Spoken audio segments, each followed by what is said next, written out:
नमस्कार दोस्तों, stock market studies में फिर से एक बार आपको बहुत बहुत स्वागत है। तो आज यहाँ पे मैं बात करूंगा एक इलेक्ट्रिक ट्रांसमिशन कंपनीज के बारे में। तो इलेक्ट्रिक ट्रांसमिशन और टावर्स कंपनीज के बारे में आज डिस्कस करूंगा।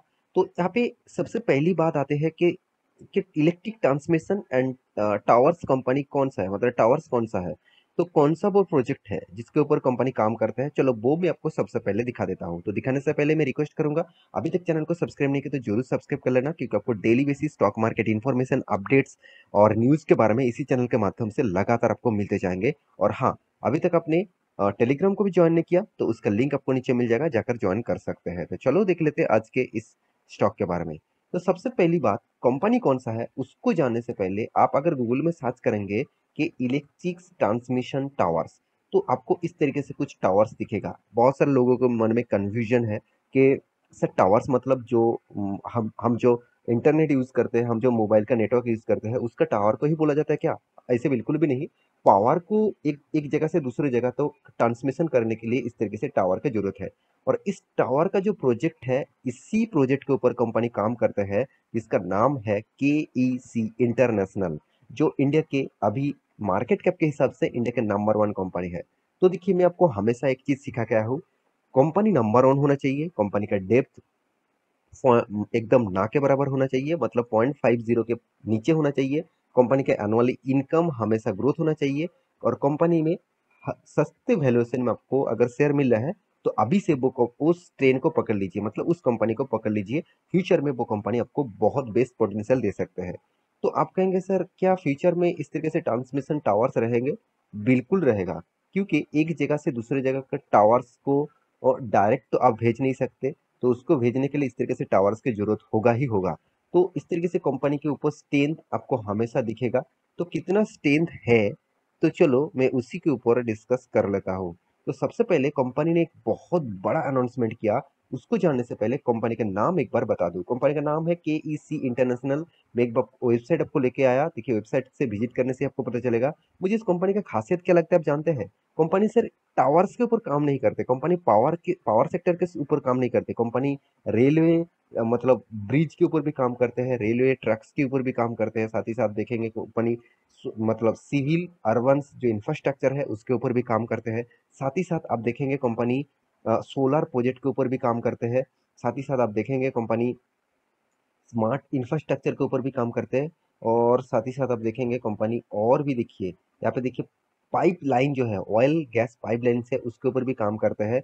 मतलब पाइपलाइंस बिछाने का जो काम है वो ही इस कंपनी ही टेंडर लेते हैं। आप देखेंगे तो कंपनी केबल्स, जितने सारे ऑप्टिकल केबल्स होते हैं, जितने सारे पावर केबल्स होते हैं, जितने सारे मतलब इंटरनेट के केबल्स होते हैं, तो वो ही केबल भी इस कंपनी मैन्युफैक्चरिंग करते हैं। तो ये सारे के सारे प्रोडक्ट्स, मतलब सारे के सारे इस कंपनी का बिजनेस मुझे बहुत स्ट्रांग लगता है। तो इसीलिए मैं इस कंपनी के ऊपर आपको हमेशा फोकस रखने के लिए कहूंगा। और इंडिया के नंबर वन कंपनी है पावर ट्रांसमिशन इंडस्ट्रीज में, तो इसीलिए मैं इस कंपनी के ऊपर डबल बार फोकस रखने के लिए कहूंगा।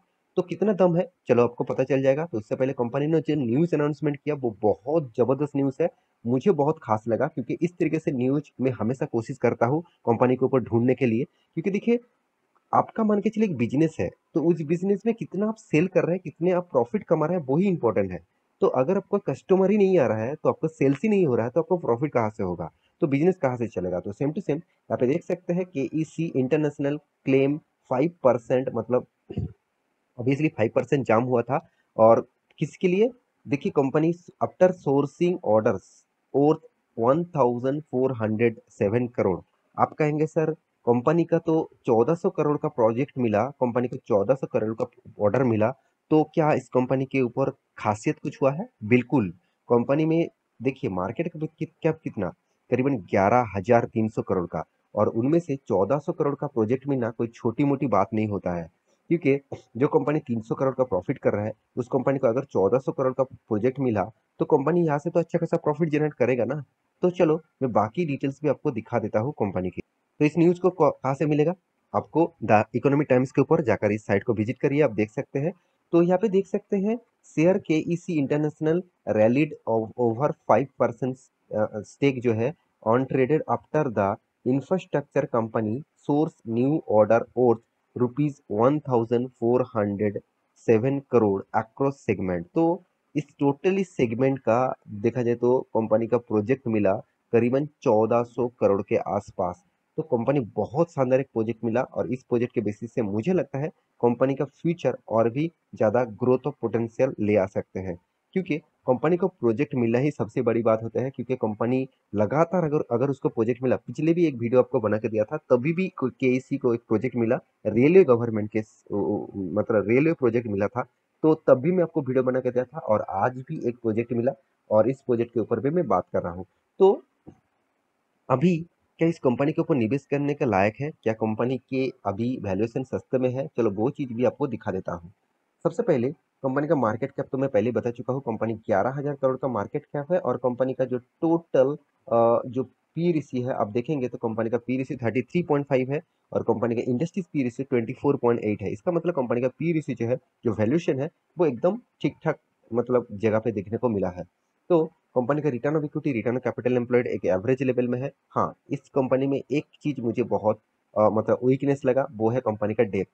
3,000 करोड़ का डेप्थ है और जहाँ पे कंपनी 300 करोड़ का प्रॉफिट कर रहा है। यहाँ पे डेप्थ मुझे बहुत ज्यादा लगा, क्योंकि मैं हमेशा बोल के आया हूँ कि 0.50 के ऊपर मतलब ग्रेटर देन 0.50, इसके ऊपर अगर कोई डेप्थ दिखे तो उस कंपनी के ऊपर एक एक बार सोच के इन्वेस्ट करना। क्योंकि जो कंपनी के पास डेप्थ है, अगर उसका बिजनेस में कुछ हैम्परिंग हो तो वो उसका जो डेप्थ है उसको तो इंटरेस्ट तो हमेशा चुकता करना ही पड़ेगा। मान के चलिए कंपनी का इस बार सेल्स अच्छा हुआ तो चलो कोई बात नहीं, दूसरी बात सेल्स बहुत कम हुआ, मगर उसका जो इंटरेस्ट है हर साल हर मंथ पे करना पड़ रहा है, तो वो इंटरेस्ट तो कम नहीं होगा, तो उसको तो पे करना ही पड़ेगा। तो सेल्स कम हुआ, प्रॉफिट कम हो जाएगा और इंटरेस्ट ज्यादा देना पड़ेगा, तो कंपनी का प्रॉफिट मार्जिन में नेगेटिविटी देखने को मिलेगा। तो फिर भी इस कंपनी का जो कैश फ्लो है 400 करोड़ के आसपास नेगेटिव है। इसका मतलब कंपनी खुद के बिजनेस को बढ़ाने के लिए इन्वेस्टमेंट कर चुके हैं, उस पैसे को इन्वेस्टमेंट कर चुके हैं। कंपनी का सेल्स ग्रोथ वीकनेस है, कंपनी का प्रॉफिट ग्रोथ नेगेटिव में है। कंपनी का मार्केट कैप टू सेल्स करीबन 0.78 पैसे है। चलो कोई बात नहीं, 1 रुपया कमाने के लिए कंपनी को 0.78 पैसा देना पड़ रहा है। तो कंपनी का प्रॉफिट एंड लॉस के बारे में बात करें तो कि कंपनी में जो स्ट्रेंथ है आपको दिखेगा, कंपनी हर साल में कंपनी का प्रॉफिट को मेंटेन कर रहा है। ऐसे नहीं कि कंपनी का कर्जा है तो उससे कंपनी का कुछ फर्क पड़ेगा, ऐसे बिल्कुल भी नहीं। कंपनी का सेल्स बहुत शानदार ग्रोथ हो रहा है, हर साल में कंपनी का सेल्स ग्रोथ कर रहा है। इसका मतलब इसका जो मैनेजमेंट टीम है बहुत स्ट्रांग है। मैं जरूर कहूंगा इस तरीके से मैनेजमेंट टीम के ऊपर आपको फोकस होना चाहिए। जो टीम बहुत काम अच्छा तरीके से काम कर रहा है, हर साल में सेल्स का ग्रोथ कर रहा है, साथ ही साथ कंपनी का प्रॉफिट का भी ग्रोथ कर रहा है, साथ ही साथ इंटरेस्ट जो है उसको भी पे करना पड़ रहा है उसको, और पेमेंट करने के बाद भी प्रॉफिट कर रहा है। तो एक सबसे बड़ी बात होते हैं। अगर कंपनी का कर्जा कम हो जाता है तो कंपनी का प्रॉफिट मार्जिन बढ़ जाएगा। तो कंपनी आपको रिटर्न भी शानदार दिया, 10 साल में 20%, 5 साल में 8%, 3 साल में करीबन 20% और 1 साल में चलो लॉस दिया। तो कंपनी के इन्वेस्टर के बारे में बात करूं तो आप देखेंगे तो पहले एफआईएस ने भरोसा कर नहीं करते थे, 7% का होल्डिंग था, अभी 12% का होल्डिंग है। डीएस के पास 27% होल्डिंग था, अब छोटा मोटा स्टेक कम किया, फिर भी 27% के आसपास ही होल्डिंग है। पब्लिक के पास 13% होल्डिंग था, पब्लिक उसका माल बेच दिया, अभी 9% होल्डिंग है। प्रोमोटर के पास तो पहले से जितना होल्डिंग था 51.88% का होल्डिंग अभी भी है। तो ओवरऑल इस कंपनी का हर पैरामीटर आपको दिखा चुका हूँ, सिर्फ दो चीज और दिखाना बाकी है, वो है कंपनी का कैश फ्लो। कंपनी का कैश फ्लो के बारे में बात करें तो कंपनी का कैश फ्लो इस बार कंपनी नेगेटिव कैश फ्लो दिखा दिया। इसका मतलब कंपनी ने जो सेल आउट किया, कंपनी ने माल तो बेच दिया, कंपनी का जो हाथ में पैसा आना चाहिए था वो पैसा अभी तक नहीं आया। करीबन -284 करोड़ का टोटल अभी भी नेगेटिव में है। और कंपनी के जो बाकी पैरामीटर्स है आप देख सकते हैं, यहाँ पे सारे डिटेल्स यहाँ पे अवेलेबल है। तो एक चीज जरूर कहूंगा कंपनी के बारे में, कंपनी एक्स्ट्रा जो आपको बेनिफिट दिया, कंपनी डिविडेंड भी दिया, हर साल में कंपनी एक बार करके डिविडेंड देते रहते हैं। एक बार डिविडेंड दे रहा है कंपनी, तो फिर भी स्प्लिट भी करूँ मतलब के बारे में बात करूँ तो कंपनी का जो स्प्लिट हुआ था करीबन 1:5 रेशियो का, अभी कंपनी का फेस वैल्यू 2 रुपया है, तो इसीलिए कंपनी का प्राइस अभी सस्ते में आपको देखने को मिला है। देखिए कंपनी जो स्ट्रेंथ है आपको यहाँ पे चार्ट पैनल में दिख रहा है। कंपनी कोविड के सिचुएशन में जबरदस्त गिरावट हुआ था और कंपनी का प्राइस आ गया था करीबन 150 के आसपास। अभी कंपनी करीबन करीबन 450 के आसपास चल रहा है। तो कंपनी हाई हुआ था करीबन 546 के आसपास, तो इस लेवल तक हाई हुआ था। देखिए मैं एक चीज आपको बता दूं, यहाँ पे जो दो टॉप बना, मैं एक बार कैंडल्स पैटर्न आपको यहाँ पे बता देता हूँ। देखिए मेरे हिसाब से कंपनी में स्ट्रेंथ है और कंपनी अप टेन में जा सकते हैं। क्यों? आपको देखिए यहाँ पे जो वॉल्यूम दिख रहा है वो मुझे वॉल्यूम बहुत स्ट्रांग दिखा। दूसरी बात यहाँ पे देखिए ये जो ट्रेंड लाइन है, इसको बोलते हैं 200 डेज ईएमए। तो 200 डेज ईएमए का जो लाइन है वो यहाँ पे एक बार, दो बार, तीन बार टच किया और उसको ब्रेक नहीं कर पाया, फिर से अप मूवमेंट में गया। मेरे हिसाब से ये जो हाई है यहाँ पे बहुत स्ट्रॉन्ग एक रेजिस्टेंस बन के खड़ा हुआ है। अगर इस रेजिस्टेंस को तोड़ पाएंगे तो एक बहुत बड़ा मूवमेंट आपको देखने को मिलेगा। तो मेरे हिसाब से इस कंपनी के ऊपर फोकस रखिए। As a long term investor, short term के लिए कुछ भी हो सकते हैं। लॉन्ग टर्म 10 साल, 15-20 साल तक आप होल्ड करेंगे तो आपको अच्छा खासा रिटर्न मिलने का चांसेस रहेगा, क्योंकि कंपनी का बिजनेस मॉडल कुछ अलग तरीके से है और बिजनेस मॉडल लगातार चलने वाला बिजनेस मॉडल है। तो बाकी आप स्मार्ट इन्वेस्टर है, उसके बेसिस से निवेश करिए। तो आशा करता हूँ सारी जानकारी आपको मिल चुका है। मेरे वीडियो कैसा लगा जरूर कमेंट करना। इसी तरीके से वीडियो पाने के लिए चैनल को सब्सक्राइब भी करना। मिलते नेक्स्ट नया स्टॉक लेके, तब तक के लिए अच्छे से रहिए, अपने ख्याल रखिए। Bye bye.